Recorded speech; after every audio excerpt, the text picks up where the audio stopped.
brought to us in a narrative so that we can understand. And that's exciting about those books there. So as far as like a message or a moral that are in your books and in your series, what would be that underlying message or moral in your books? I think the underlying message is to be aware and to pray. I think that's the biggest thing. I think Jesus is probably the greatest storyteller of all time, in the way that, he could relate to people and the stories that he told.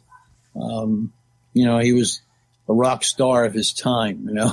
He didn't need flyers and all kinds of media to attract people who are just attracted to him, because that's who he was, and he drew people to himself. So I think it's important for us, if we're going to be more like Christ, to have that intimate relationship with him. That only comes through prayer. So I'm hoping that, Hidden Thrones at times can get a little scary, the storyline and stuff, but it is a thriller.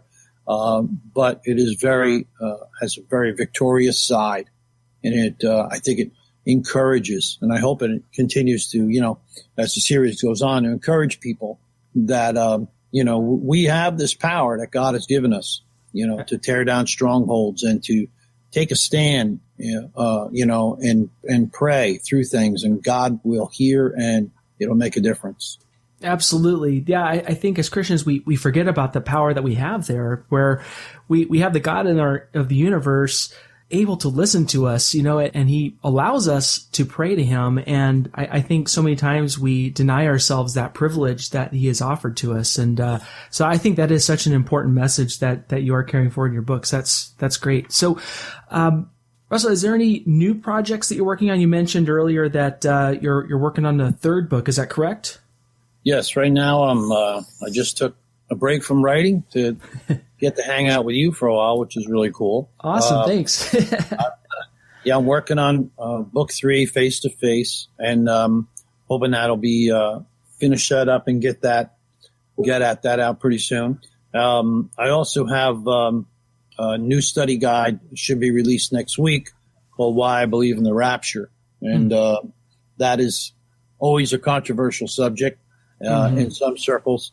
But I just kind of, come at it from a common sense, biblical standpoint. And, it's written in kind of like a conversational style. It's not like, a really deep study guide with a lot of Greek and Hebrew references. There's so many good books out already like that.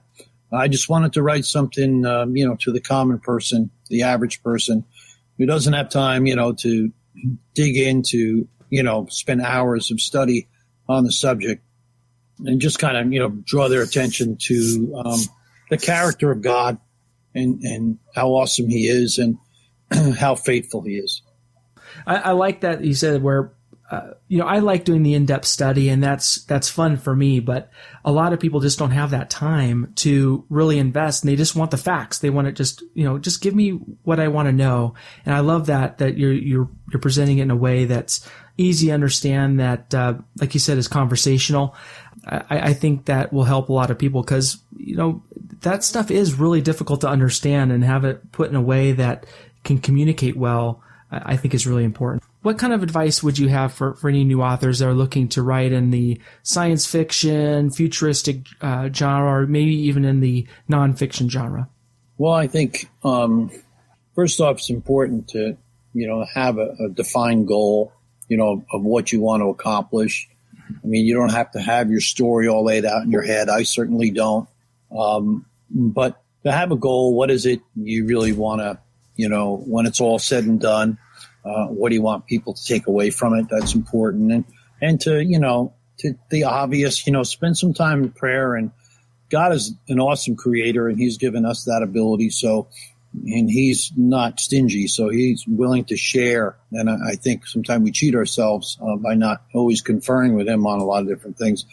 And I think from a practical standpoint, it's always good to have 3 or 4 people that you trust to read your chapters as you go. That helped me a great deal with On the Edge of Time.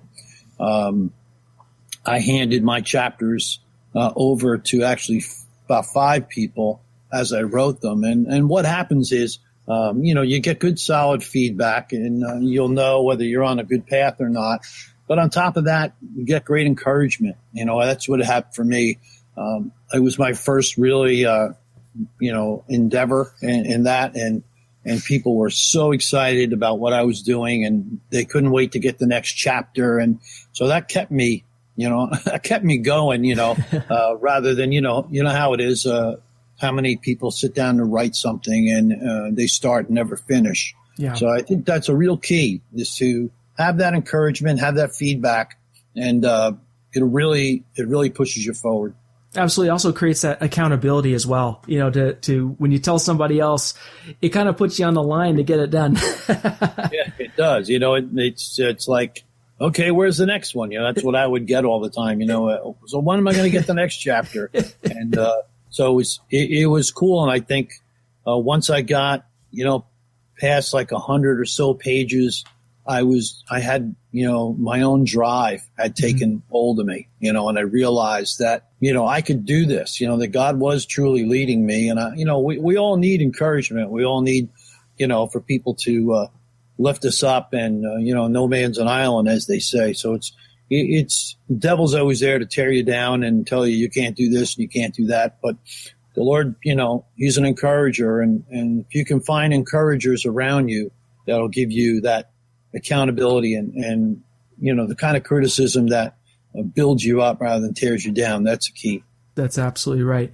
So we're right about ready to bring the show to a close, and we're right in this section, what I call the quick questions. And so we're just going to be kind of rapid fire here. So what is your favorite Bible verse? Favorite Bible verse is probably in John chapter 17, where Jesus is talking about that he's praying to the Father and he wants them all to be one. Mm-hmm. So as a testimony to the fact that he has sent them. So I think it's, in our world today, there's so much division. I think that's just an awesome scripture. And what Christian book impacted your life the most? Well, I think for me, probably not the most exciting answer, but I love to read.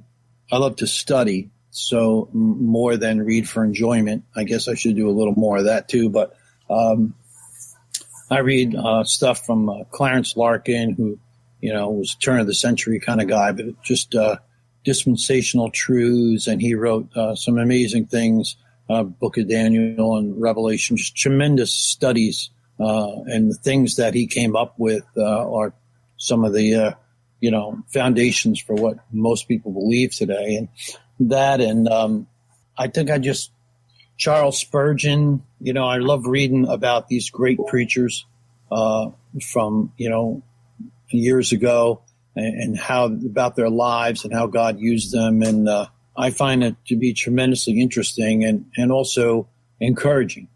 Mm-hmm. Awesome. And then is there a favorite book that you like to give as gifts or get as a gift?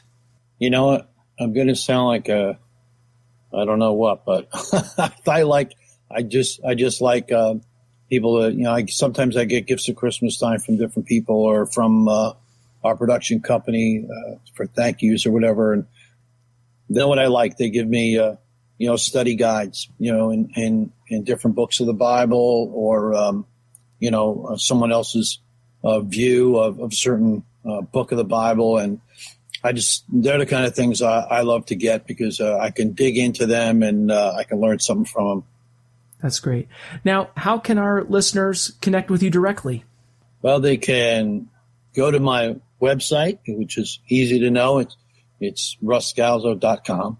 And they're on Facebook. It's the same way. My Facebook name is Russ Scalzo Author. And I'm on Twitter.